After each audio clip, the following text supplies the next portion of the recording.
Within 5 minutes నన్ను arrest చేసి తీసుకోపోయిన 5 minutes లో ఒక 20-30 నిమిషాలు బీవత్సమైన లాఠీ చార్జ్ చేసిరు వీణవంకలో.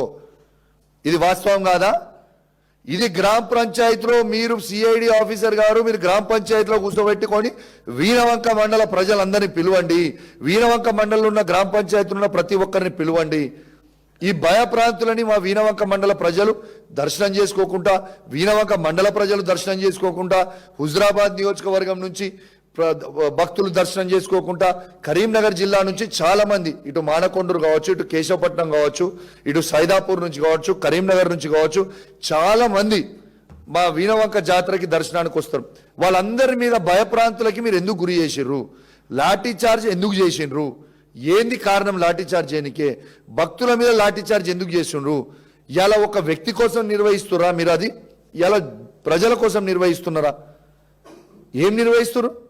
ఇలా వాళ్ళు చెప్పేది ఏంటిది? ప్రతిసారి వాళ్ళు చెప్పేది ఏంటిది? ఒకటే మాట చెప్తా ఉన్నారు, ఆ ల్యాండ్ వాళ్ళదని కూడా చెప్తా ఉన్నారు. ఆ ల్యాండ్ వాళ్ళది కూడా కాదు, అది కూడా మీకు కూడా చూపిస్తా. అసలు వీళ్ళు చేసే, నేను ఉట్టిగా గాలి ముచ్చట్టు మాట్లాడుతున్నాను, ఇన్ని రోజులు మాట్లాడొద్దు అనుకున్నాను కానీ మాట్లాడుతున్నాను. ఇది 1960లో కోర్టు కాంప్రమైజ్ ఆర్డర్ 1 to 10 ఇలా మొత్తం ఉన్నాయి. 1 to 4 మా కుటుంబం, 5 to 10 వాళ్ళ కుటుంబం.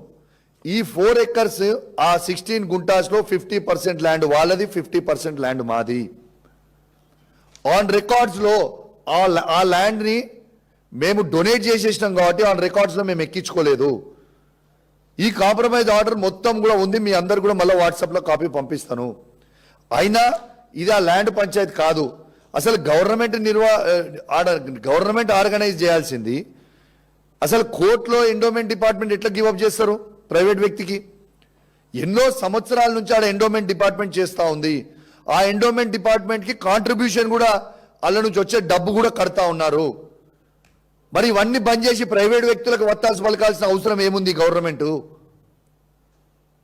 అంటే కేవలం లుచ్చా పనులు, వాళ్ళ నుంచి వచ్చిన డబ్బులు ఎత్తుకపోవడానికి, దొంగతనాలు చేయడానికి, ఆ హుండీలో వచ్చిన భక్తుల డబ్బుల్ని దొంగతనాలు చేయడానికి తప్పితే ఇంకేదైనా ఉన్నదా దీంట్లో? ఇవాళ ఖచ్చితంగా నేను ఆ సిఐడి ఆఫీసర్ని కూడా నేను డిమాండ్ చేస్తూ ఉన్నాను.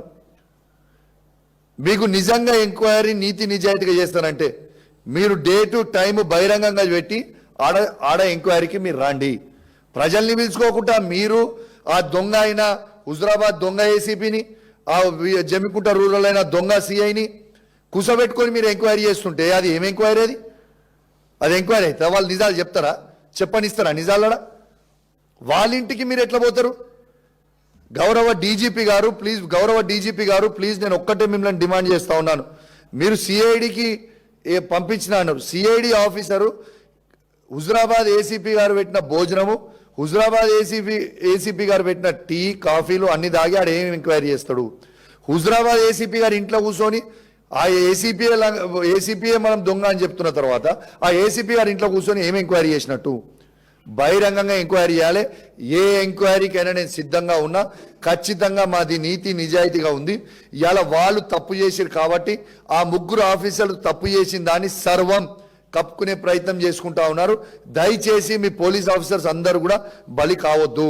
కొంతమంది ఆఫీసర్స్ మాత్రమే, ఈ ముగ్గురు ఆఫీసర్స్ మాత్రమే ఈ విధంగా వ్యవహరిస్తూ ఉన్నారు కాబట్టి దయచేసి ప్రతి ఆఫీసర్ కూడా దీన్ని గమనించాలని విజ్ఞప్తి చేస్తూ, ఇప్పటికైనా మీరు చేసిన తప్పుని రెక్టిఫై చేసుకోవాలని ఐపీఎస్ ఆఫీసర్స్ అసోసియేషన్ని కూడా నేను డిమాండ్ చేస్తూ ఉన్నాను. ఆ అసోసియేషన్కి ప్రెసిడెంట్ కూడా శివధర్ గారే ఉన్నారు, శివధర్ రెడ్డి గారే డీజీపీ.